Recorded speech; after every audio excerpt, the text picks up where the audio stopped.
तो पीएम नरेंद्र मोदी पांचवी बार इस लॉकडाउन के दौरान या ये कहें कि कोरोना संक्रमण काल के दौरान पांचवी बार संबोधन उन्होंने जनता के लिए दिया। और इस बार ये संबोधन इसलिए भी खास है कि चौथा लॉकडाउन हो सकता है शुरू हो, आगे बढ़े, और उस चौथे लॉकडाउन में तस्वीर अलग होगी, इसका स्वरूप अलग होगा। लेकिन आर्थिक स्थिति को बेहतर करने के लिए एक बड़े आर्थिक पैकेज का ऐलान, 20 लाख करोड़ के आर्थिक पैकेज का ऐलान पीएम नरेंद्र मोदी ने किया है। कई और बातों का भी उन्होंने जिक्र किया है, डिमांड और सप्लाई चेन का जिक्र किया है, इसे और बेहतर बनाने का जिक्र किया है, लोकल मार्केट का जिक्र किया, लोकल को वोकल करना है, लोकल पर वोकल होना है, ऐसे कई और बातें नरेंद्र मोदी ने की हैं। इस पर भी हम बात करेंगे। इस वक्त हमारे साथ बीजेपी प्रवक्ता आशीष अग्रवाल जी जुड़ रहे हैं। आशीष जी, स्वागत है आपका। आशीष जी, बहुत सारी बातें कहीं अपने संबोधन में पीएम नरेंद्र मोदी ने, अहम बिंदु आपको क्या नजर आया? आर्थिक विषयों पर इस वक्त आपको क्या लगता है ये 20 लाख करोड़ का पैकेज अर्थव्यवस्था को गति दे पाएगा? प्रशांत जी, देखिए, जब संकट की घड़ी होती है तो नेतृत्व को विषम परिस्थितियों में अपनी क्राइसिस लीडरशिप का परिचय देना पड़ता है, और देश के यशस्वी प्रधानमंत्री कुछ ऐसा ही करते नजर आ रहे हैं। ऐसा भी कहा जा सकता है आज उनका जो संबोधन था वो देश के लिए जामवंत की भूमिका में था, जब देशवासियों को उनकी शक्तियों से परिचय कराया जा रहा था। तो सबसे पहले तो माननीय प्रधानमंत्री जी को मैं धन्यवाद दूंगा, साधुवाद दूंगा 20 लाख करोड़ के पैकेज के लिए, जिसके लिए भारत को बहुत आवश्यक थी और सही समय पर यह पैकेज आया है। पहले की जो घोषणाएं हुई हैं, आरबीआई ने जो घोषणाएं की हैं, और इसमें हर वर्ग को, श्रमिक को, किसान को, एमएसएमई सेक्टर को आने वाले समय में जो वित्त मंत्री जी घोषणा करेंगे वो हर वर्ग के लिए लाभान्वित करेगा। एक बात। दूसरा विषय जो पूरे विश्व ने स्वीकारा है, वही हमारे प्रधानमंत्री जी ने आज हम सब भारतीयों को समझाने का प्रयास किया है कि ये जो कोरोना है हम सबके जीवन में एक लंबे जीवन काल तक रहने वाला है, समय काल तक रहने वाला है। तो इससे डरना नहीं, इससे लड़ना सीखना होगा, इससे बचाव भी करना होगा, और हमें अपने लक्ष्य पर अडिग रहना होगा। और इस संकट के काल को, इस चुनौती को संभावनाओं में कैसे बदला जा सकता है, हमें समझना होगा। उन्होंने ये भी बताया कि कैसे इस कोरोना के संकट काल में ग्लोबल की जगह लोकल का जो एक विजन डेवलप हुआ है उसको हमें वोकल करने की आवश्यकता है। तो निश्चित ही ये जो आत्मनिर्भर अभियान है भारत के लिए, वो मुझे ऐसा लगता है संजीवनी साबित होगा, और 20 लाख करोड़ से इस देश का श्रमिक, किसान, एक छोटा व्यापारी और बड़े व्यापारी तक हर किसी को संजीवनी मिलेगी, और आप देखेंगे कि बहुत जल्दी भारत की जो पटरी है वो पुनः लाइन पे आएगी और दौड़ने लगेगी। जी बिल्कुल, लोकल का जिक्र हो रहा है, लोकल पर वोकल होना है, अपने देश में बनी चीजों को खरीदना है, वस्तुओं को खरीदना है, ये बातें पीएम नरेंद्र मोदी कह रहे हैं। लेकिन हमारे देश में पहले ही कई बहुराष्ट्रीय कंपनियां हैं, अलग अलग क्षेत्रों से जुड़ी हुई, वो लगातार व्यवसाय भी कर रही हैं, व्यापार भी कर रही हैं।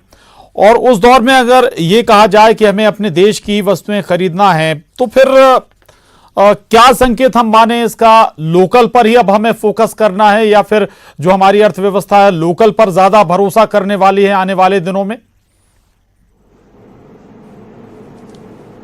प्रशांत जी, देखिए, एक समय होता था जब भारत का विश्व की अर्थव्यवस्था में लगभग 35% योगदान होता था, और उसके बाद जैसे ही विदेशी आक्रांता आए तो निश्चित ही धीरे धीरे हमें नौकरी की ओर मोड़ा जाने लगा। हमारे यहाँ जो उद्यमिता हुआ करती थी, मैं आपको जरा वो याद दिलाऊंगा कि अगर हम सत्यनारायण की भी कथा सुनते हैं तो उसमें लीलावती और कलावती के पति समुद्र के रास्ते से व्यापार करने जाते थे, और जब से ये हम विदेशी आक्रांता आए, हमारे अंदर से ये जो पुट था उसको चुन चुन के मारा गया, और आपने देखा होगा कि उसके बाद हमारी निर्भरता दूसरे राष्ट्रों पे ज्यादा बढ़ती गई। अब कहते हैं ना कि संकट के काल में आपको रुकने का मौका मिलता है, सोचने समझने का मौका मिलता है। हमारी इस समय संकट के काल में जो सप्लाई चेन मैनेजमेंट है वो लोकल ने ही पूरी की है, और हम नहीं, पूरा विश्व। जापान ने भी कुछ ऐसी घोषणा की है। हर राष्ट्र ये चाहता है कि इस तरह की महामारी कभी आगे आए तो वो आत्मनिर्भर साबित हो, और यही प्रयास माननीय मोदी जी ने किया है। जी बिल्कुल, डिमांड और सप्लाई का जिक्र कर रहे हैं मोदी। डिमांड और सप्लाई ये चेन उन्होंने कहा कि हमारी बहुत बेहतर है, इंडिया की और बहुत बेहतर है, विश्व स्तर पर भी हमें इसे और बेहतर बनाना है। ये क्या उस दिशा में संकेत हैं जो पहले भी लगातार इस तरह की खबरें आ रही हैं कि जो अलग अलग कंट्रियों में बहुराष्ट्रीय कंपनियां हैं उन्हें एक लिहाज से न्योता है, खासतौर से चीन में जो कई हजार कंपनियां हैं, बड़ी बड़ी उद्योग लगे हुए हैं, क्या उनके लिए एक लिहाज से ये न्योता है? आशीष अग्रवाल जी। प्रशांत जी, निश्चित ही जैसा कि प्रधानमंत्री मोदी जी ने जिक्र किया कि हमें अब 21वीं सदी के भारत को बनाना है, तो निश्चित ही हमारी जो पॉलिसी हुआ करती थी, जो अंग्रेजों के जमाने से चली आ रही है, उसमें जब बदलाव हुआ तो 6 साल में भी हमें वो दिखने को मिला। और भारत ने हमेशा से विश्व के प्रणेता बनने का प्रयास किया है। और उन्होंने बताया कि किस तरह से उन्होंने इंटरनेशनल सोलर अलायंस किया, किस तरह से इंटरनेशनल योगा दिवस को पूरे विश्व ने सराहा।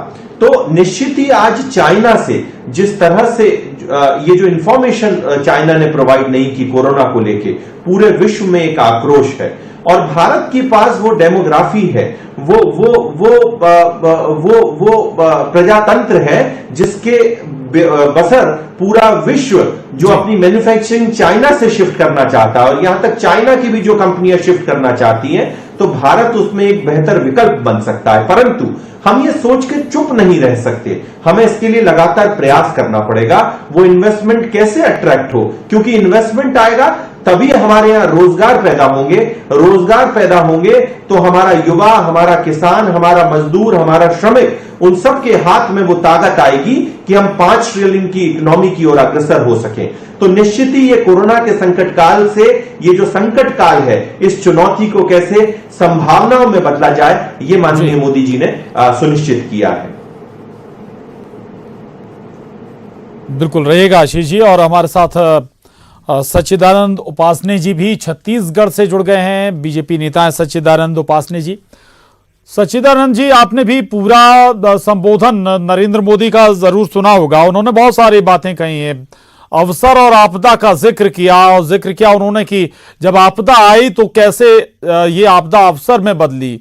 N95 मास्क का उन्होंने जिक्र किया, उन्होंने PPE किट का जिक्र किया। यानी कि आपदा अगर आती है भारत में तो फिर उससे बाहर निकलने की क्षमताएं भी हैं। कैसे देखते हैं आप इस पूरे संबोधन में और उस आर्थिक पैकेज पर, क्या आपका नजरिया सच्चिदानंद जी?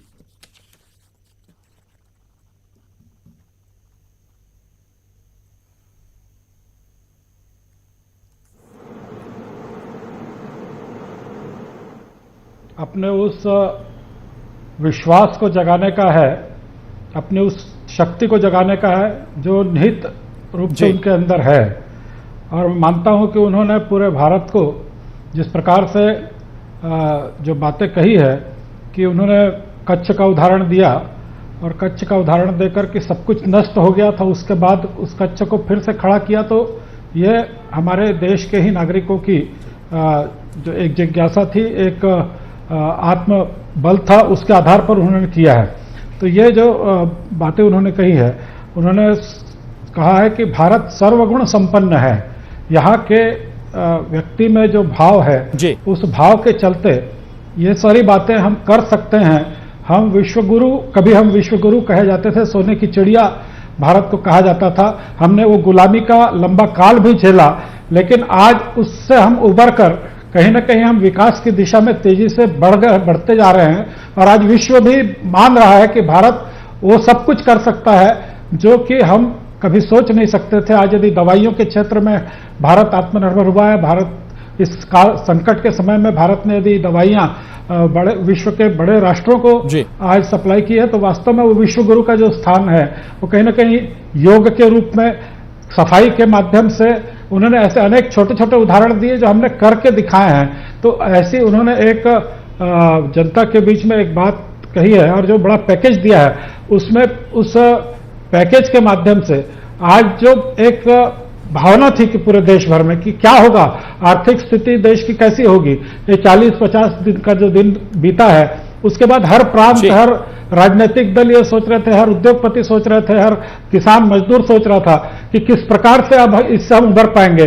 लेकिन आज जो उन्होंने आर्थिक पैकेज दिया है, निश्चित रूप से 20 लाख करोड़ का आर्थिक पैकेज देकर उन्होंने बता दिया कि हम जो है उस गरीब की भी चिंता करेंगे, उस श्रमिक की भी चिंता करेंगे, उस मध्यम वर्ग की भी चिंता करेंगे, उस लघु उद्योग, कुटीर उद्योग और जितने हमारे उद्योग हैं उन सबकी चिंता करके एक अच्छा पैकेज देकर जो है इस जो महामारी से हम आज ठीक है, दरकार थी इस आर्थिक पैकेज की। रहिएगा हमारे साथ सच्चिदानंद जी, और हमारे साथ छत्तीसगढ़ से कांग्रेस प्रवक्ता डॉक्टर किरणमयी नायक जी हमारे साथ जुड़ गई, साथ ही मध्य प्रदेश से कांग्रेस प्रवक्ता भूपेंद्र गुप्ता जी हमारे साथ जुड़ गए हैं। आप दोनों का भी बहुत स्वागत है। भूपेंद्र गुप्ता जी, क्या नजर आया आपको इस संबोधन में? बूस्टअप मिलेगा क्या 20 लाख करोड़ के आर्थिक पैकेज से?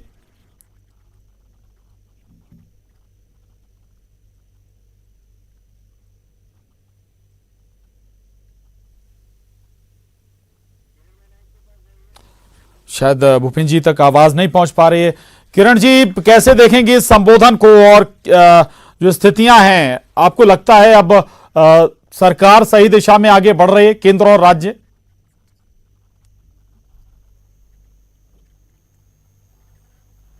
देखिए, आज प्रधानमंत्री मोदी जी का जो भाषण रहा लगभग 20 से 25 मिनट का, इसमें 200 से 250 बार उन्होंने आत्मनिर्भर शब्द का उपयोग किया। उन्होंने 20 लाख करोड़ पैकेज की जो घोषणा की जरूर है, परंतु इस घोषणा को वो पहले भी कर सकते थे।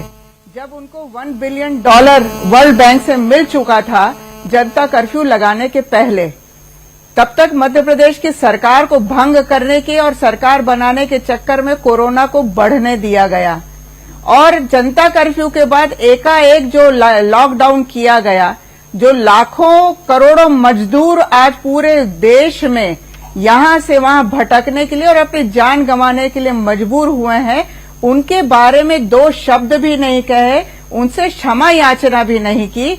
ये इस बात की आज उम्मीद थी मोदी जी से, और जिस बात को वो कर रहे हैं 20 लाख करोड़ के पैकेज की घोषणा, ये जब तक धरातल पर नहीं उतरेगी तब तक किन शर्तों पर उतरेगी, क्या कंडीशंस होंगी, इसकी अभी तक जानकारी नहीं है, और ये वित्त मंत्रालय के द्वारा जारी किया जाएगा जो उन्होंने कहा है। मोदी जी के बातों की विश्वसनीयता क्योंकि पहले ही बार से खत्म हो गई जब उन्होंने कहा था कि एक एक व्यक्ति को 15 लाख रुपए दिए जाएंगे। अभी माननीय राहुल गांधी जी ने कहा है कि हर मजदूर के खाते में 7,500 रुपए प्रति माह की दर से खाते में पैसे दे दिए जाए। इस विषय पर कोई बात नहीं की। मजदूर और किसान जो भूख मर रहे हैं, जो तकलीफ झेल रहे हैं इस पूरे कोरोना काल में 2 महीने से, उसके बारे में उन्होंने कोई शब्द नहीं कहा। उनका पूरा का पूरा भाषण एक लच्छेदार भाषण है, एक रिटर्न भाषण है, जिसको उन्होंने पढ़ करके लोगों को सम्मोहित करने की बस प्रयास किया है। वास्तव में देखा जाए तो इस पूरे लॉकडाउन में ठीक है 5वीं बार भाषण दिया है, और लॉकडाउन 4थी बार बढ़ाया जाएगा, इस बात के लिए ही ये भाषण था। जिस बात की उनको जानकारी 22 मार्च के पहले थी, उस बात को वो धीरे धीरे जनता की केवल मानसिक भूमिका तैयार कर रहे हैं कि ये लॉकडाउन चौथा लॉकडाउन स्वाभाविक है कि होगा ही, लेकिन क्या स्वरूप होगा ये अभी तक पूरी तरीके से तस्वीर साफ नहीं है। लेकिन आज एक बड़ा संबोधन, आधे घंटे का ये संबोधन है पीएम नरेंद्र मोदी का। भूपेंद्र गुप्ता जी भी हमारे साथ जुड़े हुए हैं।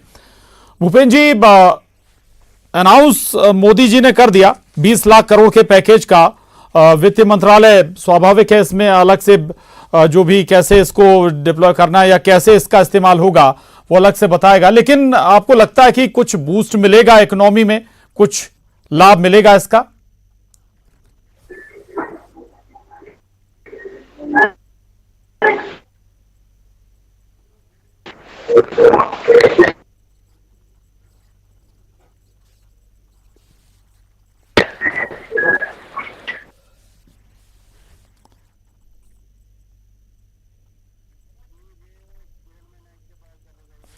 चलिए, भूपेंद्र जी तक आवाज नहीं पहुंच पा रही। किरणमयी नायक जी लगातार बनी हुई। किरणमयी जी, अब ठीक है, आपको लगता है कि ये एक लच्छेदार भाषण था, लेकिन राज्य सरकारों की तरफ से भी अलग अलग जो डिमांडें की गई हैं, क्या अब उन पर विचार एक देश के पीएम को नहीं करना चाहिए, ये कहा गया, कुछ राज्यों ने कहा कि लॉकडाउन आगे बढ़ाया जाए, कुछ राज्यों ने कहा कि हमें अधिकार दिए जाएं। उस पर भी पीएम मोदी कह रहे हैं कि जो विचार आएंगे या जो सजेशन आएंगे उनके बाद उन सजेशन के आधार पर कोई और निर्णय लिया जाएगा 17 मई के बाद के लिए।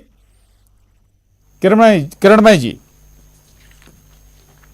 जी निश्चित रूप से ये जो आप सवाल कर रहे हैं, इस पर मैं एक चीज और भी कहना चाहूंगी कि इस पूरे भाषण में पीएम केयर्स फंड के मुद्दे पर उन्होंने कोई बात नहीं की।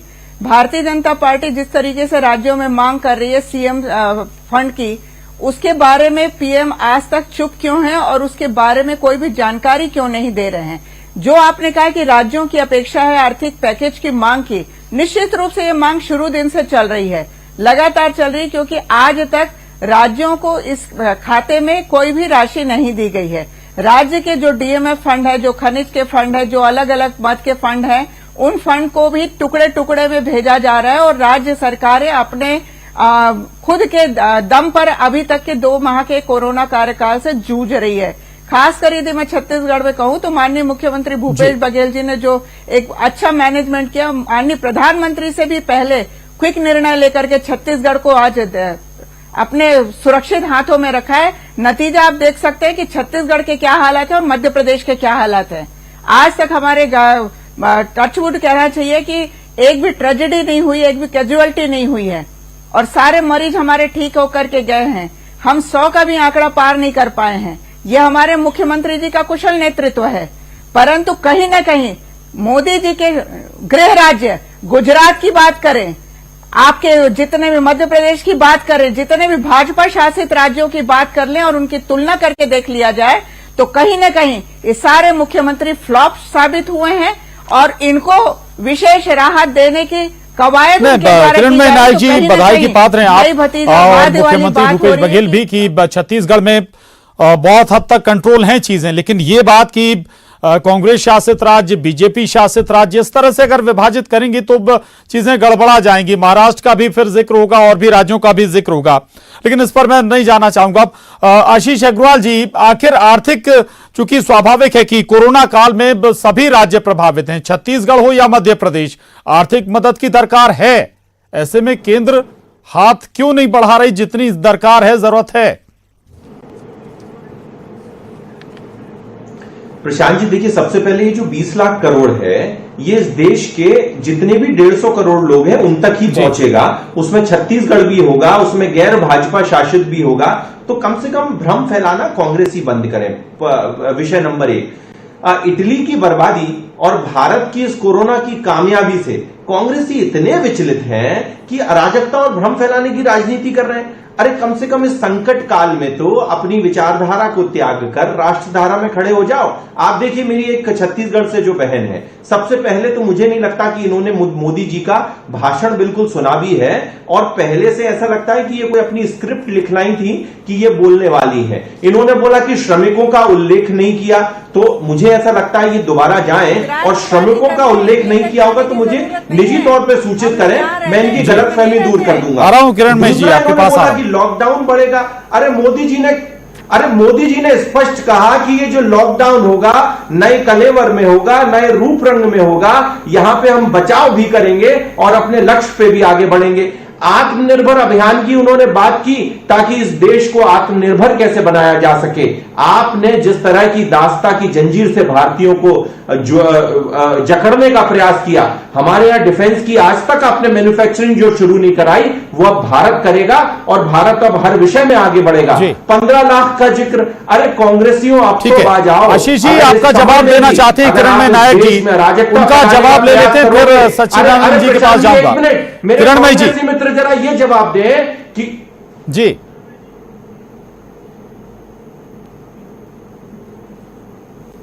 आ रहा हूं आपके पास, दोबारा आ रहा हूं सर। किरणमय जी जी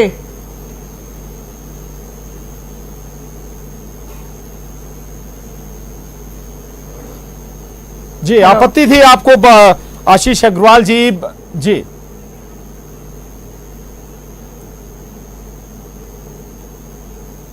क्या पूछ रहे, फिर से पूछे। प्रशांत जी, मेरे से प्रश्न है क्या? जी किरणमयी जी, बहुत साफ है, आप लच्छेदार भाषण कह रही थी। आपकी जो सवाल आपने उठाया था उसका जवाब भी आशीष अग्रवाल जी ने दिया है। सवाल एक और यहां पर उठता है कि ऐसे कोरोना संक्रमण काल में क्या हमें सियासत करनी चाहिए, क्या हमें राजनीति करनी चाहिए, या फिर राज्यों और केंद्र को एक साथ मिलकर इसके खिलाफ क्यों नहीं खड़े होना चाहिए?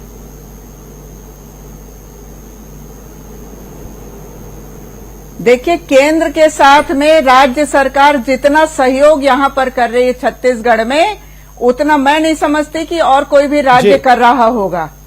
उसके बावजूद यदि 2 माह से आर्थिक पैकेज की बात की जा रही थी, राहत की बात की जा रही थी, तो क्यों नहीं दिया गया? पीएम केयर्स का फंड क्या करने के लिए रखा गया है, जिसके ऊपर कोई सवाल नहीं उठा सकता, जिसके ऊपर कोई मांग नहीं कर सकते हैं? तो वो यदि पूरे देश के लोगों ने लाखों करोड़ रुपए वहां पर दान किए हैं, तो जानकारी क्यों नहीं दी जाती है और उसको क्यों नहीं दिया गया? उसको किस मद के लिए रखा गया है? इसका तो जवाब देना पड़ेगा ना। आज आप आर्थिक पैकेज की बात कर रहे हैं, 2 महीने तक आप चुप क्यों बैठे रहे? 2 महीने तक आपने आप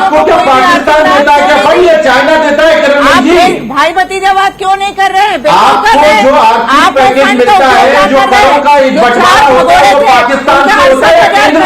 आपने माफ कर दिया इस लॉकडाउन में मजदूरों के लिए। यदि आप 7,500 राहुल गांधी के और 4 करोड़ 68,000 कर दिया। भारतीय जनता पार्टी के सभी नेताओं को, पूरे देश के लोगों से आशीष जी, किरणमयी नायक जी का जवाब सच्चिदानंद जी से ले लेते हैं, उन्हीं के राज्य से ताल्लुक रखती हैं। ना तो किरणमयी नायक जी, सच्चिदानंद जी, ना तो मजदूरों की और बात करते हैं बड़ी, अगर कोई सवाल उठा रहे हैं सच्चिदानंद जी, किरणमयी नायक जी, तो उसका जवाब होगा ना कि आखिर मजदूरों के लिए एक प्रॉपर रणनीति राज्यों के जरिए या केंद्र के जरिए पहले क्यों नहीं लाई गई? उपासने जी, देखिए, यदि मोदी जी के सलाहकारों को मालूम नहीं था कि एक लॉकडाउन करने से लाखों मजदूर जो पूरे प्रदेश में भारतीय जनता पार्टी ने अपने अपने घरों पर आज प्रदर्शन किया है, धरना दिया है और आज ये सिर्फ मोदी जी की गलत रणनीति के कारण आज इनके मजदूर इनको पता नहीं है कि अपने राज्य के मजदूर कहां पर हैं। आज मजदूर ट्रकों में भर कर आ रहे हैं, सामाजिक संगठन उनको खाना खिला रहे हैं, ये उनको किसी प्रकार की मदद नहीं पहुंचा पा रहे हैं। उनके क्वारंटाइन की कोई व्यवस्था यहां पर नहीं की है। कोरोना से जो पीड़ित हो रहे हैं उनके लिए कोई अस्पताल इन्होंने नहीं किया है, न उनके लिए किसी प्रकार प्रबंधन नहीं किया है। पूरा केंद्र की एम्स के अस्पताल के माध्यम से जितने बीमार नहीं, एक सवाल और भी है उनका सच्चिदानंद उपासने जी, जब आपकी सरकार थी छत्तीसगढ़ में तब आप शराब बेच रहे थे, आज शराब अगर बिक रही है छत्तीसगढ़ में तो उसके आप विरोध में बैठ गए हैं। शर्म आनी चाहिए आप लोगों को। राहुल गांधी जी लगातार सचेत हम विरोध इसलिए कर रहे हैं कि गंगा जल हाथ में लेकर इन्होंने कहा था कि हम सरकार में आएंगे तो शराब बंदी करेंगे। ये इनका जन घोषणा पत्र है। राहुल गांधी जी ने यहाँ पर कहा था कि हम सरकार में आते ही और संपूर्ण शराब बंदी करेंगे। गंगा जल लेकर हाथ में कहा था। आज ये कहते हैं कि भूपेश बघेल के चरण धोकर पीना चाहिए। ये चरण धोकर तो पीने वाले ये लोग हैं कि भूपेश बघेल के सेवा दिखता नहीं है, सोनिया गांधी के अलावा इनको कुछ दिखता नहीं है। रहेगा किरणमयी जी, सच्चिदानंद जी मैं आपके पास आ रहा हूँ जी, केवल आरोप लगा। माफी के साथ रोक रहा हूँ। हमारे साथ कांग्रेस से भूपेंद्र गुप्ता जी भी जुड़ गए हैं। प्रधानमंत्री के साथ जी आ रहा हूँ उपासने जी, आ रहा हूँ आपके पास, दोबारा आ रहा हूँ, माफी के साथ दोबारा आ रहा हूँ। भूपेंद्र गुप्ता जी, भाषण आपने भी सुना होगा, आधे घंटे का एक पैकेज का ऐलान भी किया गया 20 लाख करोड़ का, और अब ये कैसे डिप्लॉय होगा, कैसे इसका लाभ लोगों तक पहुंचेगा, ये अलग मसला है। लेकिन आपको लगता है कि कुछ इससे राहत मिलेगी? अर्थव्यवस्था इस वक्त बहुत बुरी स्थिति में है, उसमें कुछ जान आ पाएगी क्या? देखिए, पूरा भाषण जो है इस हताशा से पैदा हुआ है कि भारत में जो है मेक इन इंडिया फेल हो गया है। और दूसरी चीज मैं आपसे कहूं कि प्रधानमंत्री अगर देश को जो है उत्साहवर्धन करना चाहते हैं तो उन्हें मिथ्या वाचन से बचना चाहिए था। प्रधानमंत्री जी ने कहा कि इस देश के अंदर एक भी पीपीई किट नहीं बनती थी, तो फिर फरवरी में जो है उस पर प्रतिबंध क्यों लगाया गया एक्सपोर्ट पर? अगर हमारे पास नहीं बनती थी तो जनवरी में एक्सपोर्ट पर प्रतिबंध क्यों लगाया गया? मार्च में जो है फिर खोला गया और मार्च में फिर प्रतिबंध क्यों लगाया गया? हमारे पास N95 भी बनते थे, पीपीई किट भी बनती थी, इंदौर में बनती है। और जो है ये इस तरह से अगर हम देश को केवल जो है एक हवा भरना चाहते हैं कि एक भी पीपीई किट नहीं बनती थी, आज हम 2 लाख किट बना रहे हैं, ये प्रधानमंत्री एक बहुत बड़ी चीज होती है। 133 करोड़ लोगों का उनके अंदर विश्वास है, अगर वो ऐसी मिथ्या बातें करेंगे तो इसका परिणाम क्या निकलेगा। दूसरी चीज मैं कहना चाहता हूं, आशीष जी ध्यान से सुनिएगा, भूपेंद्र गुप्ता जी की बातों पर जवाब चाहूंगा आपसे। हाँ नहीं, मैं आपको कागज दे दूंगा, मेरे पास डॉक्यूमेंट्स हैं फॉरेन डिपार्टमेंट्स के, कोई दिक्कत की बात नहीं है। और ये बहुत दुर्भाग्यजनक है। दूसरी चीज मैं ये कहना चाहता हूं कि प्रधानमंत्री जी को इस बात का मैं धन्यवाद देना चाहता हूं। 1984 से जिस 21वीं सदी के सपने को वो गाली दे रहे थे, आज उस सपने को उन्हें अपनाना पड़ा और कहना पड़ा कि 21वीं सदी हमारी है, वो नारा हमारी विरासत था। आज जो है जिस मनरेगा को उन्होंने पहले दिन मटक कर कहा था कि ये जो है कांग्रेस की असफलता का स्मारक है, वो मनरेगा आज जो है इस देश को संबल दे रही है, इस देश को हाथ पकड़ के मजदूरों को खड़ा करने का काम कर रही है। ये इस देश को आज समझना पड़ेगा। और ये समय, ये आप कैसे भी घुमा फिरा के भाषण दो, लक्ष्यवादी बातें करने की कोशिश करो, ये जो 20 लाख करोड़ ये बार बार जो बोला गया है, जब तक ये धरातल पर आकर इसकी बाइफरकेशन नहीं आती है, तब तक जो है इस तरह के कई भाषण इस देश में आ चुके हैं और उन भाषणों का क्या रिजल्ट निकला है ये देश को मालूम है। हम 5 ट्रिलियन इकोनॉमी, $5 ट्रिलियन इकोनॉमी की चर्चा करते थे, आज हम जो है तनख्वाह बांटने की स्थिति में नहीं है। ये परिस्थिति 2 महीने में कैसे पैदा हो गई? क्या $5 ट्रिलियन की इकोनॉमी 2 महीने में धराशायी हो गई? और जबकि डॉक्टरों के पास आज भी पीपीई किट नहीं है। और ये जो कहा जा रहा है, ये केवल हम एक मिथ्या गौरव भरने की कोशिश करें देश के अंदर। आज देश तकलीफ में है, उसकी तकलीफ साझा करने, उसके सिर पर हाथ फेरने का समय है, तब हम उसमें एक दर्प भरने की कोशिश कर रहे हैं। ये बहुत उचित नहीं कहा जा सकता है। प्रधानमंत्री जी बहुत बड़ी हस्ती है, उनका भाषण जो है उचित समय पर उचित शब्दों से भरा हुआ होना चाहिए। लेकिन क्या ये सच है? क्या हम जो है मेक इन इंडिया के रूप में सफल हुए हैं? हमको आज जो है चाइना से नकली किटें खरीदनी पड़ रही हैं और हम कह रहे हैं कि आत्मनिर्भर भारत, आत्मनिर्भर भारत। और जो भोपाल में किट्स बन रही हैं वो एक्सपोर्ट हो रही हैं अमेरिका, और हम जो है नकली किटें मंगा रहे हैं चाइना से। ये जो समस्या है, इस पर देखने की जो जनता की नजर में ये बातें कैसे जाएंगी? ये जनता को अब हम लोगों को चिल्ला चिल्ला के बताना पड़ेगा कि भोपाल की किलपेस्ट कंपनी जो है अमेरिका भेज रही है किट्स, यहाँ की ये किट्स पूरी दुनिया में अप्रूव हो गई हैं, और आप जो है चाइना से नकली किटें खरीद रहे हैं। ये समस्या जो आत्म के जवाब ले लेते हैं आशीष जी से। ये जो आशीष जी, चाइना से किट मंगाइए और भोपाल की किट एक्सपोर्ट कर दीजिए।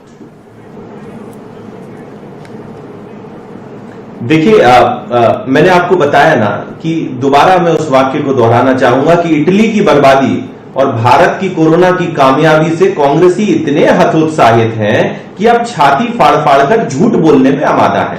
सबसे पहले तो बड़े ही जिम्मेदार प्रवक्ता हैं भूपेंद्र गुप्ता जी, कम से कम अपनी बातों में, अपने शब्दों में तो संयम रखें। वो ये तय करें कि क्या वो पाकिस्तान के प्रधानमंत्री के लिए बात कर रहे हैं या नहीं, या भारत के, उनके देश के प्रधानमंत्री के बारे में बात कर रहे हैं। दूसरा विषय, आज का जो भाषण था, आज का जो संबोधन था, अरे सुनिए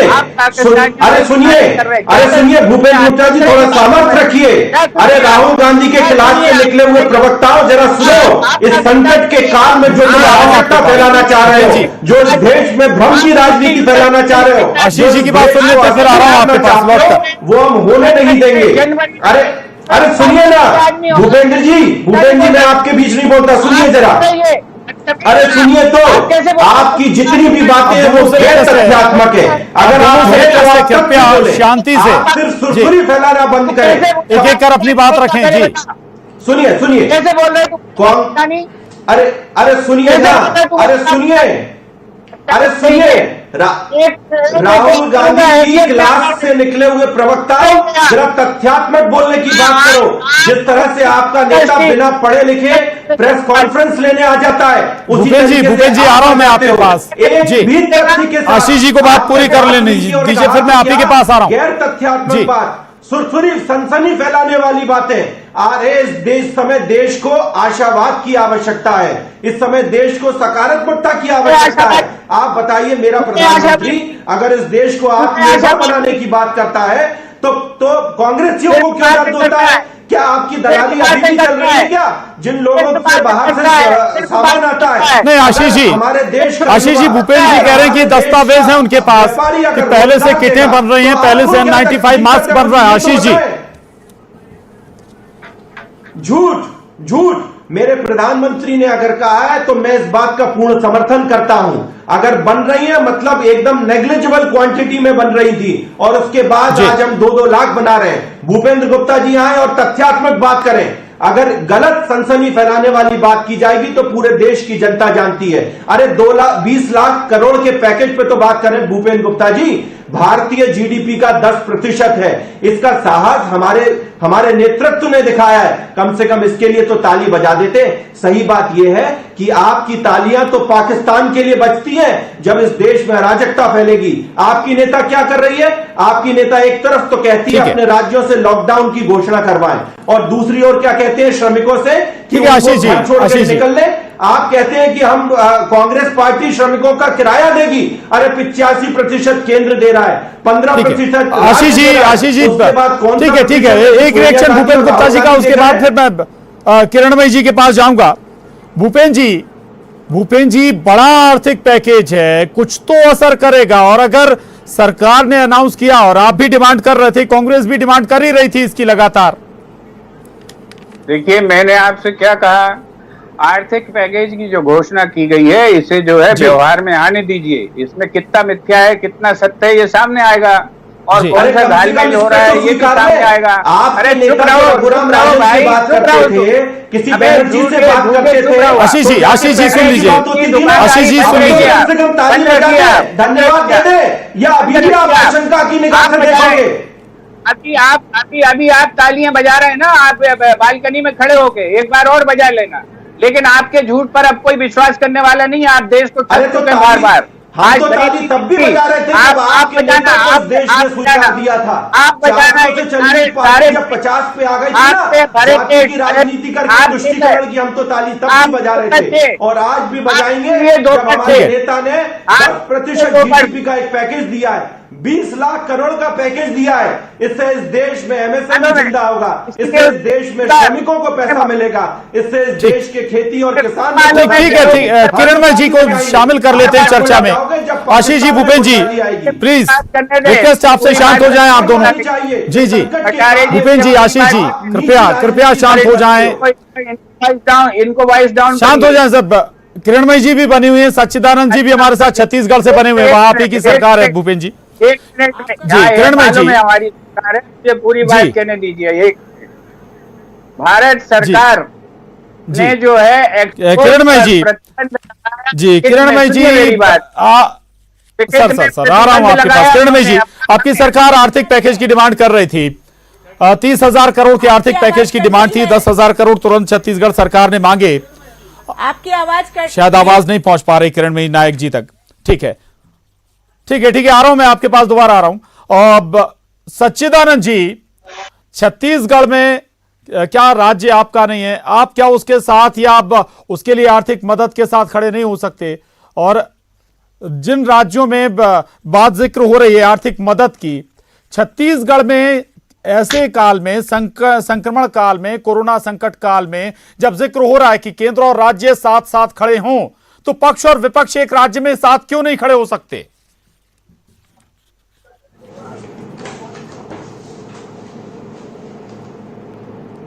भारत से अलग नहीं माना है, हमारी कभी यह सोच नहीं रही है, और हमारे प्रधानमंत्री जी की भी सोच नहीं रही है। प्रधानमंत्री जी जब बात करते हैं तो सारे प्रदेशों के मुख्यमंत्री से एक साथ बात करते हैं। हर समय 5 बार यदि बुलाया है तो ऐसा नहीं हुआ कि छत्तीसगढ़ के मुख्यमंत्री को नहीं बुलाया गया, कांग्रेस के मुख्यमंत्री को नहीं बुलाया गया, केवल भारतीय जनता पार्टी के मुख्यमंत्रियों को बुलाया गया। यह सोच भारतीय जनता पार्टी की नहीं है और हमारे प्रदेश में भी नहीं है। हमने हर स्तर पर इस सरकार का साथ दिया है। जितने भी प्रकार के हमारे सेंटर चले हैं इस प्रदेश में, सरकार ने तो कुछ नहीं किया, कांग्रेस ने भी कुछ नहीं किया। भारतीय जनता पार्टी ने हर जिले में, हर स्थान पर अपने सहयोग केंद्र डेस्क खोलकर और गरीबों के लिए चाहे खाद्यान्न हो चाहे अन्य वस्तुएं हो उसको देने का एक अभियान प्रथम दिन से ही प्रारंभ किया और आज दिन तक चल रहा है। जिस प्रकार से जो सामाजिक संगठन स्वयंसेवी संगठन जब इनको लगा, सच्चिदानंद जी आज ही हमने देखा आप लोग अपने अपने घरों पर अनशन पर बैठे थे, रमन सिंह धरने पर बैठे थे, आपके दूसरे नेता भी धरने पर बैठे हुए थे, बजाय ये कि साथ में खड़े होते कोई विचार विमर्श करते। स्पष्ट होगा कि किस सेक्टर को किन किन प्रावधानों के तहत उन्हें सहयोग मिल पाएगा।